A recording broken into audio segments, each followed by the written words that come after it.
시간이 되었습니다. 우리 오늘 4월 마지막 주일 예배에 함께 드리도록 하겠습니다. 이 자리에서 일어나셔서 함께 예배한 말씀 힘차게 선포하고 예배하며 나가겠습니다. 아버지께 참되게 예배하는 자들은 영과 진리로 예배할 때가 오나니 곧 이때라. 아버지께서는 자기에게 이렇게 예배하는 자들을 찾으시느니라. 하나님은 영이시니 예배하는 자가 영과 진리로 예배할지니라. 아멘. 우리 모두 예배하는 자 되어 온전히 영과 진리로 주를 예배하자. 주가 우리와 함께 영원히 함께 하시고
사도신경으로 우리의 신앙을 하나님 앞에 고백하겠습니다. 전능하사 천지를 만드신 하나님 아버지를 내가 믿사오며 그 외아들 우리 주 예수 그리스도를 믿사오니 이는 성령으로 잉태하사 동정녀 마리아에게 나시고 본디오 빌라도에게 고난을 받으사 십자가에 못 박혀 죽으시고 장사한 지 사흘 만에 죽은 자 가운데서 다시 살아나시며 하늘에 오르사 전능하신 하나님 우편에 앉아 계시다가 저리로서 산자와 죽은 자를 심판하러 오시리라. 성령을 믿사오며 거룩한 공회와 성도가 서로 교통하는 것과 죄를 사하여 주시는 것과 몸이 다시 사는 것과 영원히 사는 것을 믿사옵나이다. 아멘.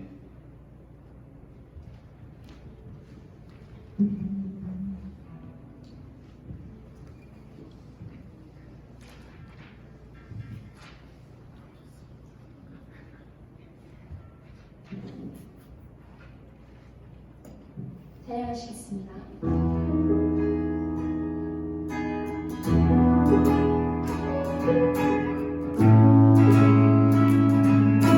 밝은 빛이 가득해 밝은 빛이 가득해 주의 사랑에 이곳에 모인 우리 주가 기뻐하시네. 주의 하나님 사랑과 우리 모든 찬양에 주가 받아주시네. 기뻐 밝은 빛이 가득해 주의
기도드리겠습니다.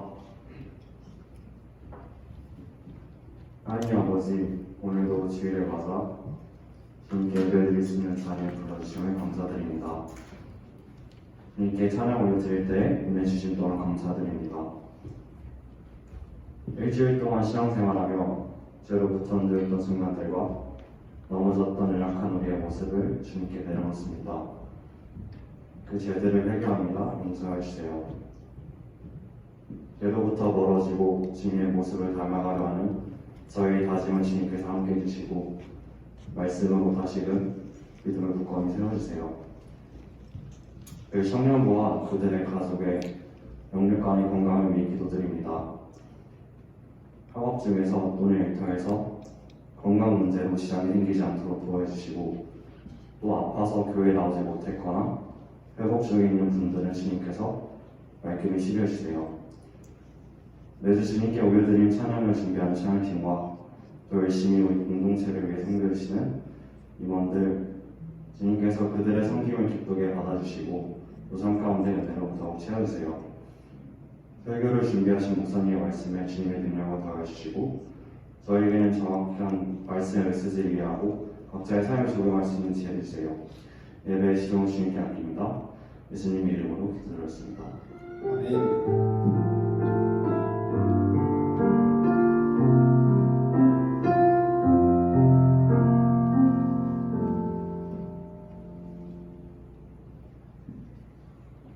오늘 함께 나눌 말씀은 신약성경 누가복음 24장 44절에서 48절까지 말씀입니다.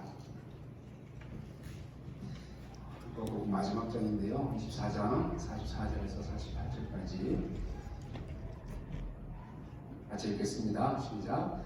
또 이르시되 내가 너희와 함께 있을 때에 너희에게 말한 바 곧 모세의 율법과 선지자의 글과 시편의 나를 가리켜 기록된 모든 것이 이루어져야 하리라 한 말이 이것이라 하시고 이에 그들의 마음을 열어 성경을 깨닫게 하시고 또 이르시되 이같이 그리스도가 고난을 받고 제3일에 죽은 자 가운데서 살아날 것과 또 그의 이름으로 죄사함을 받게 하는 회개가 예루살렘에서 시작하여 모든 족속에게 전파될 것이 기록되었으니 너희는 이 모든 일의 증인이라. 아멘.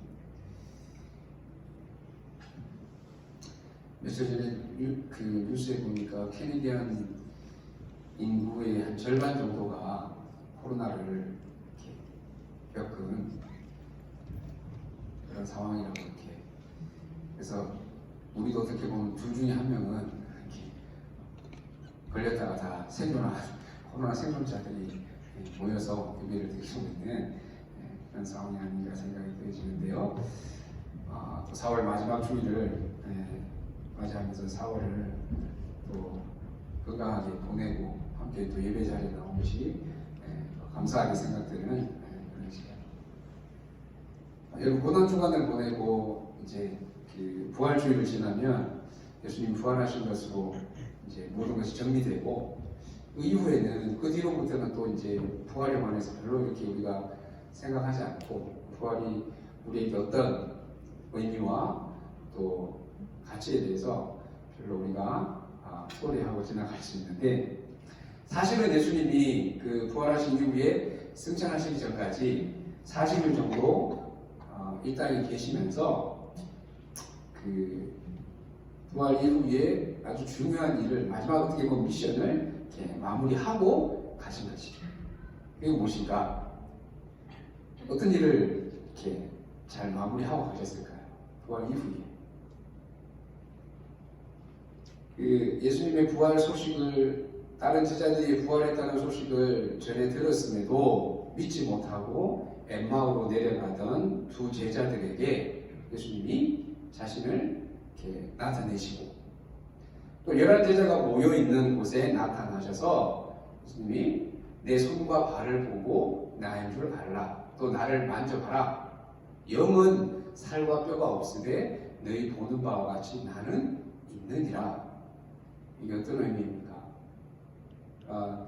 부활하기 전에 전부와 똑같은 육체를 가진 인간으로서의 그 모습을 제자들이 직접 터치하고 이렇게 만져볼 수 있는 그것을 증명해 보이시면서까지 부활하신 이후에도 영적인 존재가 아니라 우리가 똑같은 몸을 가진 존재임을, 그래서 부활이 실제인 것에 대해서 이렇게 굉장히 클리어하게 제자들에게 이렇게 설명을 하시는 것이죠. 그래서 그 의심 많은 도마뿐만 아니라 모든 제자들에게 부활하신 몸을 직접 증거해 보이시면서 영이 아닌 육체로 부활하신 것을 증거하셨습니다.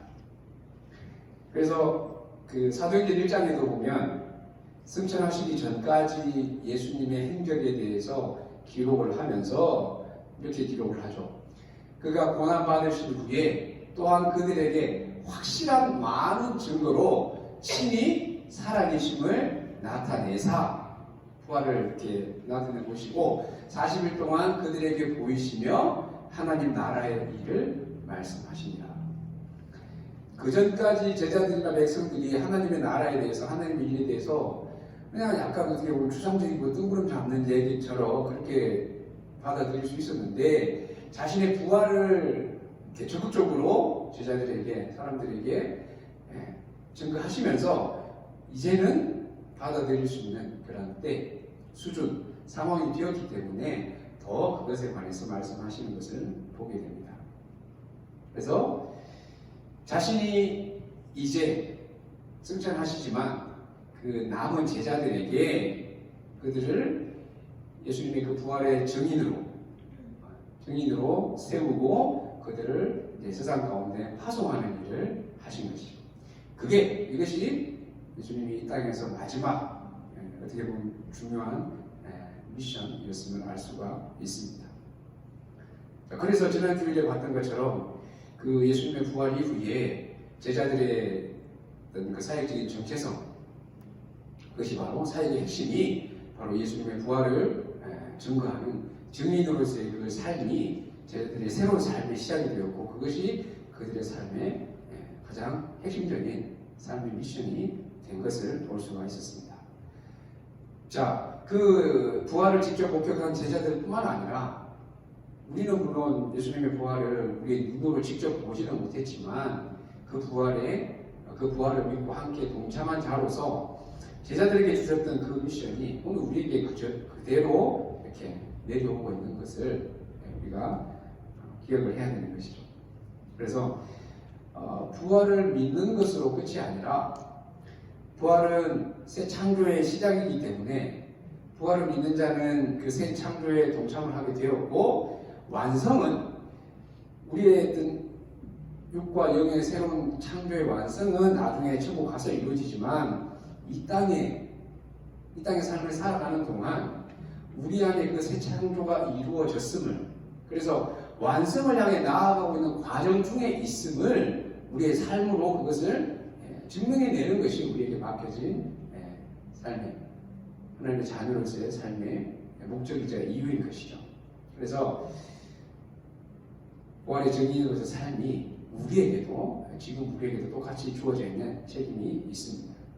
그래서 오늘 부활주를 지내고 또 이렇게 맞이하는 첫 주일인데, 새 창조에 동참한 하나님의 자녀된 우리들이 그 새 창조의 완성을 경험하기까지, 이루어지는 그 날까지 이 땅에서 우리가 해야 할 일이 무엇인지, 어떤 삶을 살아야 할지에 대해서 오늘 같이 나누고자 합니다. 부활하신 주님은 이제 3년 동안 같이 진짜 동거동락하던, 같이 먹고 자면서 정말 함께 보내던 그 스승이 없어지는 그 상황, 리더가 없어지는 그 상황, 제자들이 흔들리지 않고 방황하지 않도록, 그래서 스승의 뜻을 그대로 잘 이어받아서 사명을 감당할 수 있도록 준비시키셨는데, 그들에게 부탁하신 핵심은 바로 부활의 증인이 되어서 복음을 전하는 사명을 감당하도록 맡기셨습니다. 자, 이것이 2000년 전에 제자들에게 부탁하신 그 명령이, 그 미션이 오늘 우리 교회 공동체가 존재하는 이유이고, 또 우리에게 맡겨주신 사명인 것이죠. 그래서 부활의 증인이 되는 것의 궁극적인 목표는 하나님 나라의 회복과 완성이기 때문에, 이것을 감당하지 않는 교회 공동체는 소셜 커뮤니티화 되어 갈 수밖에 없다. 왜냐하면 분명한 어떤 목적과 사명이 없는 공동체는 처음에는 그렇게 보이지 않았을지 모르지만 시간이 지나면 지날수록 우리를 위한 사람을 만족과 사람을 중심으로 하는 그런 커뮤니티화가 되어갈 수밖에 없는 것이죠. 그렇지 않고 우리에게 주어진 가장 중요한 미션, 부활의 증인으로서의 삶을 살아가는 것이 우리에게 어떤 의미가 있는지 오늘 본문에서 사실을 확인할 수 있습니다. 44절 말씀에 보면 모세의 율법과 선지자의 글과 시편 이 세 가지를 따로따로 말씀하셨지만 이 세 가지를 하나로 묶으면 뭐가 됩니까? 모세의 율법, 선지자의 글, 시편 하나로 묶으면 뭐죠? 구약성경. 한마디로 구약의 모든 그 내용이 그 성경의 내용을 깨닫게 하시는 이유가 그 구약 성경의 내용을 제자들의 마음을 열어서 깨닫게 하시고 그 이유가 뭐냐면 46절 말씀에 그리스도가 고난을 받고 제3일에 죽은 자 가운데서 살아날 것에 대해서 이것이 신약에 일어난 사건이지만 구약 성경 전체에 이미 예언된 그 사건이기 때문에 내용이기 때문에 그것이 구약에 기록된 사건임을 깨달을 수 있도록 예수님이 제자들에게 가르쳐 주시고 거기서 끝이 아니라 부활이 이루어진 말씀대로 이루어졌다는 것을 깨닫게 하시는 것뿐만 아니라 47절에 보면 또 그의 이름으로 죄사함을 받게 하는 회개가 예루살렘에서 시작하여 모든 족속에게 전파될 것이 기록되었다. 이 말씀도 하십니다.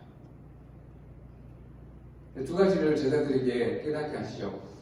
예수님의 부활이 구약 성경에 이미 예언된 것이 현실로 이루어진 것에 대해서 깨닫게 하시고 거기서 끝이 아니라 그 사실을 통해서 죄사함을 받게 하는 회개가 예수님의 그 부활을 믿음으로 새로운 창조에 동참하고 그래서 우리의 죄와 영혼의 문제를 해결할 수 있는 그 사실이 그 일들이 예루살렘부터 시작해서 모든 족속에게 전파될 것까지도 기록되었다는 것이죠. 어떤 의미인지 이해가 되시죠? 쉽게 말하면 예수님의 십자가와 부활로 구속은 완성되었지만 하나님의 계획은 거기서 끝이 아니라 그 사실이 모든 족속에게 전파되기를 원하시는 것이죠. 그래야만 새 창조에 동참하고 구속의 완성을, 구원의 완성을 누리는 사람들이 생겨나기 때문이고 그 일을 제자들에게 맡기신 것이고 바로 오늘 우리에게도 맡기셨다는 것이죠.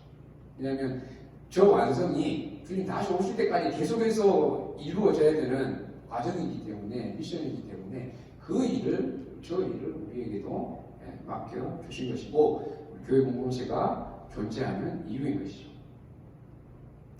여러분 쉬운 예를 들면 아프리카의 아주 가난한 나라에서 자기 부모님을 에이즈로 잃은 아들이 있었습니다. 이게 샘플이에요. 그래서 이 아들은 자기 나라, 자기 가족이나 친척, 자기 국민들이 에이즈 때문에 너무너무 많이 죽어가는 것을 보고 너무 안타까워서 더 이상 가까운 사람들이나 백성들이 에이즈 때문에 죽는 것을 원치 않아서 미국에 이제 건너가서 열심히 공부해서 박사가 되어서 에이즈를 완치할 수 있는 약을 개발을 했어요. 그런데도 그 약을 아프리카에서는 그 사실을 모르고 그 약이 전해지지 않아서 여전히 수많은 사람이 죽어가고 있다면 얼마나 안타까운 일이고 그 약을 개발한 그 친구의 수고는 헛것이 될 수밖에 없는 것이죠.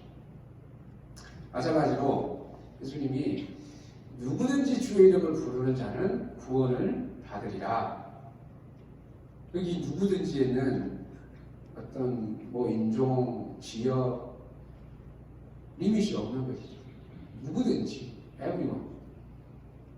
누구든지 주의 이름을 부르는 자는 구원을 받게 되어지는데 듣지를 못해서 저 사실을 듣지를 못해서 주의 이름을 부르지 못하고 죽어가면 그 책임이 그 사람에게도 물론 있겠지만 전하지 않은 우리에게도 그 책임을 물으신다는 거죠.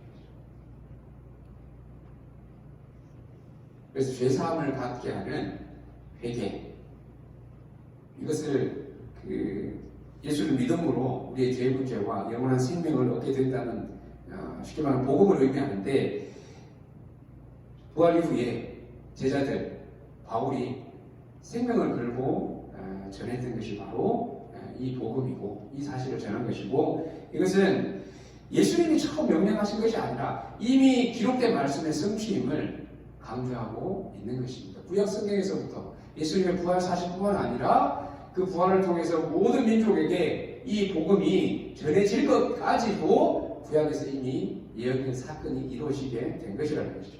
그래서 특히 이사야서 말씀해 보면 나 여호와가 의로 너를 불렀은즉 내가 내 손을 잡아 너를 보호하여 너를 세워 백성의 언약과 이방의 빛이 되게 하겠다. 그가 이르시되 네가 나의 종이 되어 야곱의 지파들을 일으키며 이스라엘 중에 보존된 자를 돌아오게 할 것은 매우 쉬운 일이라. 내가 또 너를 이방의 빛으로 삼아 나의 구원을 베푸어서 땅 끝까지 이르게 하리라.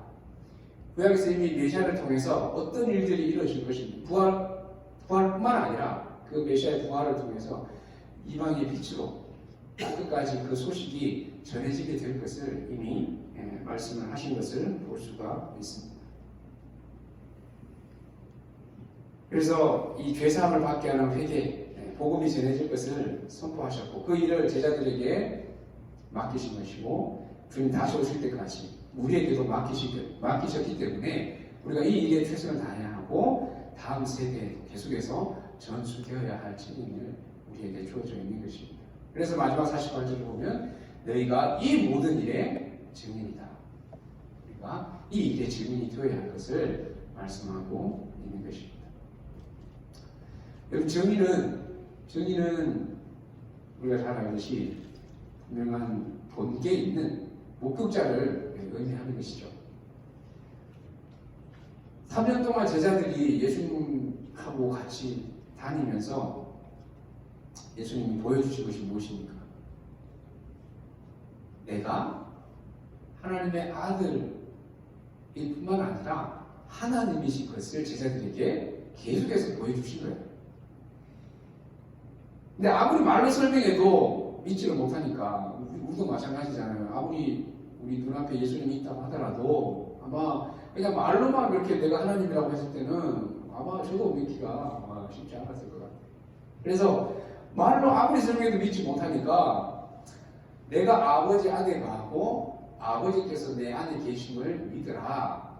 그렇지 못하겠거든. 그걸 믿지 못하겠거든. 행하는 그 일로 말미암아 나를 믿으라. 예수님 제자들이 그렇게 말씀하셨어요. 행한 그 일들이 어떤 일입니까?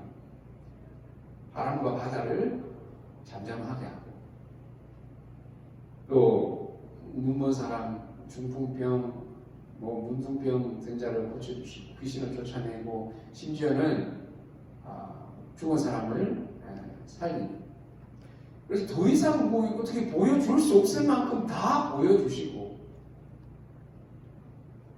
죽은 사람 살리는 것까지 보여줬으면 더 어떻게 보여줄 게 있겠어요? 심지어는 그 변화산에서 예수님의 모습이 변하고 모세와 엘리야가 나타나서 함께 이렇게 대화하는 그 모습까지 베드로, 요한, 야곱 3명의 제자들에게는 보여주셨습니다. 그리고 말씀하신 대로 죽으시고 3일 만에 부활하심으로 확실한 증거를 보여주시고 제자들을 증인으로 만드신 것이죠. 그렇게 많은 것을 보여주시고 증인을 만드신 이유는 이제 세상에 나가서 증거하기 위해서 증인으로서의 삶을 살게끔 그들을 보여주시고 세상으로 파송을 하십니다. 그래서 이제 제자들은 부활 이후에 제자들은 더 이상 가르침을 받는 제자가 아니라 이제는 하산할 때가 되어서 세상으로 보냄을 받았습니다. 하나님이 아들을 세상에 보내서 우리를 구원하신 것처럼 이제는 그분의 제자들을 보내서 모든 족속에게 이 죄사함을 받게 하는 회개가 전해지도록 하신 것이죠. 여기에서 중요한 제자들의 정체성의 변화가 일어나게 된 것입니다. 우리에게도 마찬가지. 자, 그래서 그 제자들을 예수님이 부활하신 이후에 세상으로 보내시면서는 사도로 더 이상 제자가 아니라 이제는 하산에 졸업하고 이제 하산해라 그러면서 이제는 제자들을 사도로 보내세요. 사도는 저 헬라말로 아포스톨로스라고 하는데 보냄을 받은 자. 영어로는 센트론이죠. 쉽게 말하면 미셔너리, 선교사와 같은 의미죠. 그래서 요즘에는 진짜 선교지에 나가 있는 선교사만을 선교사라고 하지 않고 보냄을 받은 선교사가 있고 또 교회 안에 남아있는 사람은 어떤 선교를 하고 그래요? 교회 안에 남아있는 우리도 동일한 미션을 받았기 때문에 미셔너리라고 선교사라고 하는데 우리는 어떤 선교사입니까? 현지에 가 있는 사람은 보냄을 받은 선교사고 우리는 그 선교사는 보내는 선교사입니다. 보내는 선교사. 똑같은 미션을 우리가 다 받은 사람들. 근데 현지에 직접 가 있는 사람이 있고 그 사람을 서포트하면서 보내는 미션이 선교사들이 있는 것이죠.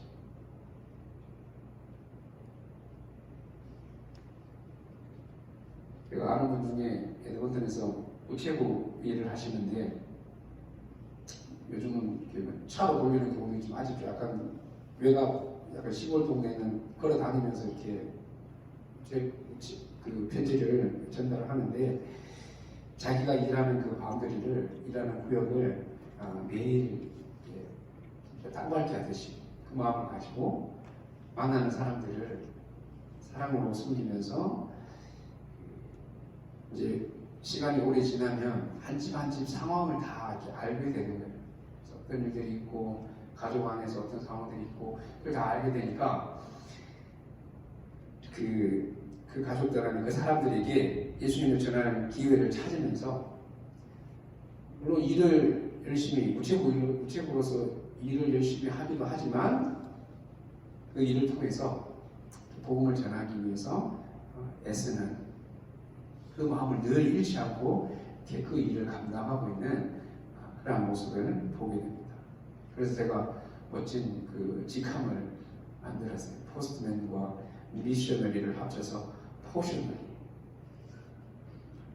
잘 만들지 않았나요? 제작본 등록해야 돼요.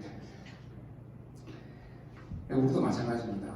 학생은 학생으로서 또 직장 생활을 하는 사람은 직장 안에서 또 특별히 자기 비즈니스 하는 사람은 우리 중에도 벌써 자기 비즈니스 하는 분 있잖아요.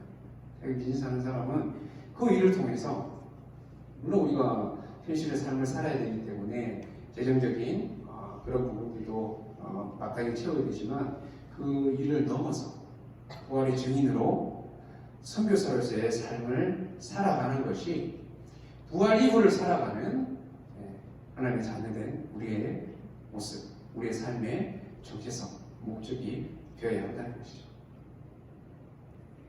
여러분 나중에 그 계시록의 천국의 예배 모습을 나중에 부활한 사람들이 다 모여서 천국에서 우리가 다른 게 할 게 뭐가 있겠어요? 그 찬양하고 예배하는 것밖에 없을 텐데 그 모습을 기록한 계시록 7장에 보면 마지막에 같이 읽어볼까요? 시작.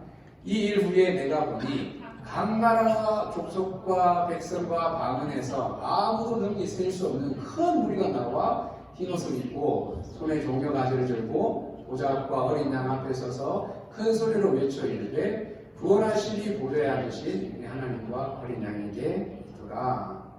자, 이 9절에 보면 각 나라와 족속과 백성과 방언에서 아무도 능히 셀 수 없는 큰 무리가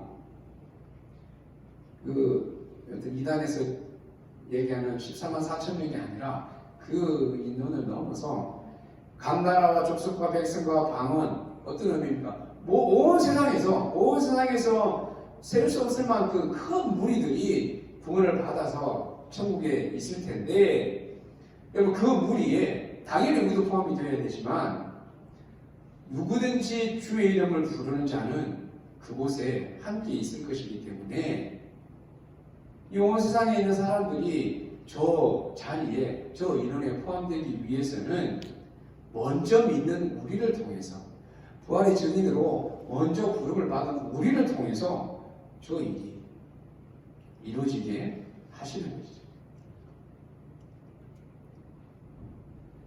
말씀 마무리하겠습니다. 교회로서 존재하는 이유와 목적을 놓치면 영적 커뮤니티가 아니라 어쩔 수 없이 자연스럽게 소셜 커뮤니티와 되어갈 수밖에 없습니다. 우리끼리 잘 모여서 잘 먹고 놀고 친하게 지내고 우리 중심으로 돌아가는 교회가, 공동체가 될 수밖에 없는 것이죠. 그래서 우리가 잊지 말아야 하고, 주님이 부활하신 후에 제자들에게 꼭 맡기신 명령, 다시 오실 때까지, 이 세상 끝날까지 감당해야 하는 증인으로서의 사명을 소홀히 하지 않는, 우리 각자의 삶에 지금 현실의 삶을 허락해 주신 그 자리에서, 또 앞으로 여러분들이 어떤 위치, 어떤 자리에 나아가게 될지 모르지만 어느 곳에 있든지 이 증인으로서 사명을 소홀히 감당하지 않고, 그것이 우리의 삶의 목적이요 정체성이 되어서 하나님의 나라를 완성해 가는 일에 쓰임받는 저와 여러분이 되기를 주님의 이름으로 축복합니다. 기도하겠습니다.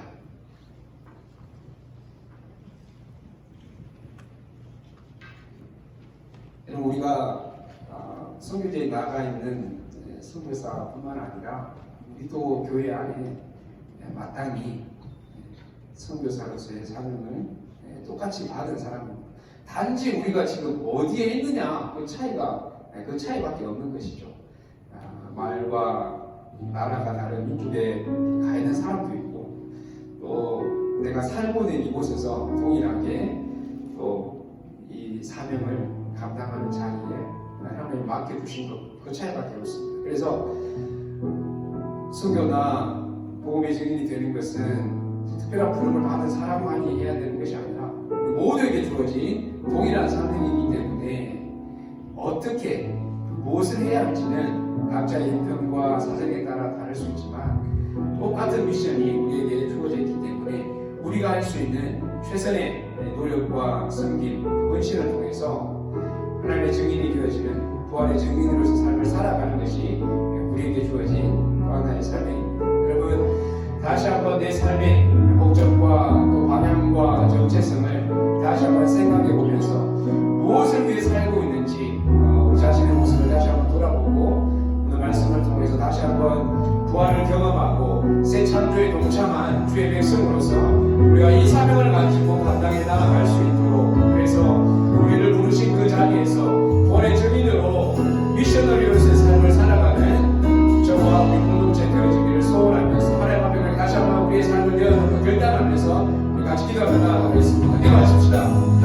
하나님 아버지, 감사합니다. 주님의 구원을 우리 눈으로 경험하지 못했지만 믿음으로 하나님의 구원을 참아 이제는 이 땅의 삶을 주의 자리에 살아가게 해주셔서 우리는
않았지만 나 믿음으로 주의 부활에 동참하고 또 우리도 영원한 하나님 나라에서 또 주의 그 부활을 누리게 될 그 날을 소망하며 이 땅에서 주어진 하나님 삶의 여정 가운데 그 부활의 증인으로서 삶을 살아갈 수 있도록 우리 안에 성령께서 날마다 세상에서 우리의 눈에 보이고 귀로 들리고 내 육체와 본성이 원하는 그런 삶을 쫓아가지 아니하고 하나님 날마다 주의 자녀로서 증인의 삶을 선교사의 삶을 살아갈 수 있도록 날마다 우리에게 힘을 주시고 함께하여 주셔서 사랑하는 주의 자녀들 우리 신뢰들 통하여서 우리 공동체를 통하여서 저들의 삶의 현장에서 하나님 이 땅 가운데 하나님이 주시고자 하시는 하나님의 나라를 이루어갈 수 있도록 우리 각자에게 맡겨진 우리 공동체에게 맡겨진 그 사명을 온전히 포기하지 않고 끝까지 감당해 나가는 하나님 저와 우리 공동체 되게 하여 주옵소서. 그래서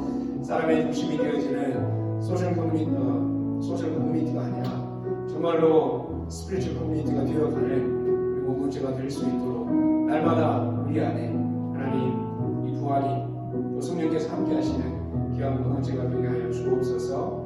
함께 해주시고 감사하며 예수님의 이름으로 기도하옵나이다. 아멘.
어떤 상황이 오더라도 하나님 아버지가 항상 제 옆에 계심을 잊지 않고 하나님의 자랑스러운 자녀된 모습으로 하루하루를 살아갈 수 있도록 도와주세요. 기도드리고 있습니다. 기도하겠습니다. 하나님, 여전히 위험하고 험한 세상 가운데서 저희를 지켜주셔서 오늘도 이 예배 자리에 저희들 나오게 하심을 다시 한번 감사합니다. 하나님, 예배함이 우리의 삶에 가장 귀하고 가치 있고 복된 일임을 알고 이 시간에도 시간과 몸과 또 마음을 들여서 하나님을 예배하며 특별히 또 이물질에 하나님의 삶의 열매를 하나님 앞에 기쁨으로 감사함으로 드리는 귀한 자녀들의 헌금을 도와주시고 어떤 상황 가운데서도 흔들리지 않고 주님 의지하고 주님 안에 거하기를 소원하는 귀한 자녀의 기도 제목도 하나님 기쁘게 들으시고 늘 함께 하시는 우리와 동행하시는 그 주님을 더 가까이 경험하는 복된 삶이 되어질 수 있도록 하나님 함께하여 주옵소서. 그 예전이 끝나지 아니한 전쟁 가운데 있는 고통과 아픔 가운데 있는 하나님 또 우크라이나 땅을 하나님 긍휼히 여겨주시고 하나님의 마음이 또 눈물이 그곳에 함께 있음을 우리가 기억하면서 어떠한 모습으로 언제 끝날지 모르지만 또 믿음으로 하나님 앞에 계속해서 간구하며 하나님의 선하신 뜻이 온전히 이루어질 수 있는 그래서 그 역사를 통해서 우리가 다시 한번 하나님이 이 온 땅을 또 우리의 삶을 변함없이 지금도 다스리시는 분이심을 인정할 수 있도록 주님 함께하여 주옵소서. 여호와는 사랑하는 우리 지체들에게 복을 주시고 여러분들을 지키시기를 원하며 여호와는 그의 얼굴을 여러분들에게 비추사 은혜 베푸시기를 원하며 여호와는 그 얼굴을 여러분들에게로 향하여 드사 평강 주시기를 원하노라. 아멘.